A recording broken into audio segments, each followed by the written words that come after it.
Perkenalkan, nama saya Sofia Runul Fadila. Saya dari Dinas Pekerjaan Umum Kota Cirebon. Saya dari kelompok 2, golongan 3, angkatan 7.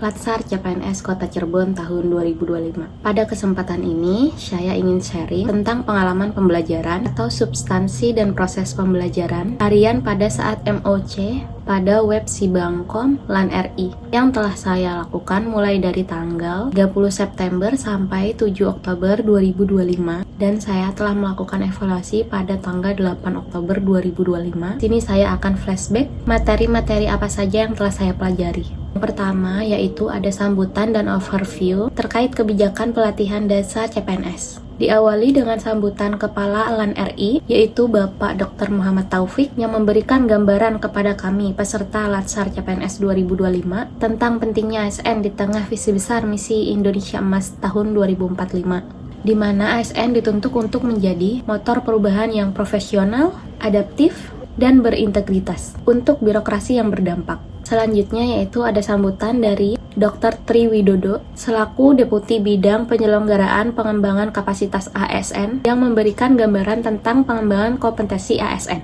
berbasis pendekatan holistik yang tidak terlepas dari pembentukan karakter dan internalisasi nilai dasar ASN berakhlak hingga penguatan profesionalisme melalui aktualisasi di tempat kerja. Terakhir yaitu ada sambutan dari Bapak Denny Junanto selaku Direktur Pembelajaran Karakter dan Sosial Kultural yang memberikan pemahaman terhadap peserta tentang skenario pembelajaran apa saja yang akan diberikan kepada peserta Latsar CPNS 2025. Selanjutnya masuk ke dalam materi pembelajaran yang terbagi menjadi agenda 1, agenda 2, agenda 3, dan agenda 4. Pada agenda pertama, kita mempelajari tentang sikap bela negara yang terbagi menjadi 3 submateri, yaitu yang pertama yaitu wawasan kebangsaan dan nilai-nilai bela negara.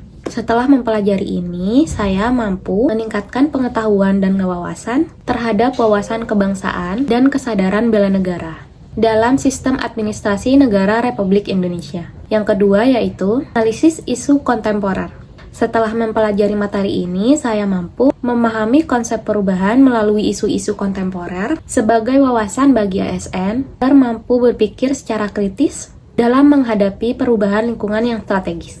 Yang ketiga yaitu kesiapsiagaan bela negara. Setelah mempelajari materi ini, saya mampu memahami konsepsi kesiapsiagaan bela negara. Selanjutnya yaitu agenda 2. Di dalam agenda ini, kita mempelajari tentang nilai-nilai dasar ASN berakhlak, yaitu seorang ASN harus berorientasi pelayanan, kompeten, harmonis, loyal, adaptif, dan kolaboratif. Yang pertama yaitu berorientasi. Sebagai seorang ASN, kita harus memiliki semangat dalam melayani, memahami kebutuhan masyarakat, dan memberikan pelayanan yang cepat, ramah, dan solutif. Yang kedua yaitu akuntabel. Seorang ASN harus bertanggung jawab atas kepercayaan yang diberikan dengan bekerja secara jujur, transparan, dan dapat dipertanggungjawabkan hasilnya. Yang ketiga yaitu kompeten. Sebagai seorang ASN, senantiasa meningkatkan kemampuan, pengetahuan, dan keterampilan agar mampu memberikan kinerja yang terbaik dan hasil yang berkualitas. Selanjutnya yaitu harmonis. Sebagai seorang ASN, kita harus menghargai perbedaan, menjalin kerjasama yang baik,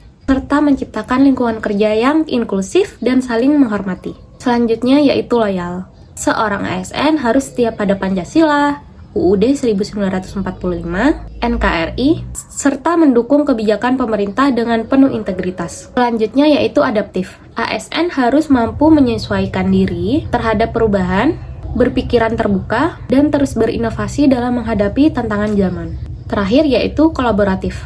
Seorang ASN harus menjalin kerjasama yang baik antar instansi dan dengan berbagai pihak untuk mencapai tujuan bersama yang efektif. Sekarang kita membahas tentang agenda 2. Dalam agenda ini, kita mempelajari kedudukan dan peran ASN dalam mendukung terwujudnya smart governance. Di mana smart governance sendiri yaitu adalah tata kelola pemerintahan yang cerdas dengan memanfaatkan teknologi informasi, kolaborasi, dan inovasi untuk menciptakan pelayanan publik yang lebih efektif, transparan, akuntabel, dan responsif terhadap kebutuhan masyarakat. Dalam agenda 2 ini terdiri dari 2 submateri. Itu yang pertama Smart ASN, di mana kita sebagai aparatur sipil negara harus memiliki kompetensi digital, berintegritas, adaptif terhadap perubahan, dan mampu berinovasi. dalam memberikan pelayanan publik kepada masyarakat. Yang kedua yaitu manajemen ASN. Setelah mempelajari materi ini, memahami dan menginternalisasikan konsep manajemen ASN di instansi tempat saya bekerja dalam mendorong profesionalisme ASN. Yang terakhir yaitu agenda 4. Di dalam agenda ini, saya mempelajari tentang konsepsi aktualisasi dan habituasi, tahapan pembelajaran aktualisasi, penyusunan dan penyajian rancangan aktualisasi, pelaksanaan aktualisasi, dan penyajian hasil aktualisasi. Itu adalah pengalaman pembelajaran harian saya pada saat pembelajaran MOOC Latsar CPNS 2025. Semoga materi yang saya pelajari bisa bermanfaat dalam dunia kerja dan saya bisa menjadi ASN yang berakhlak.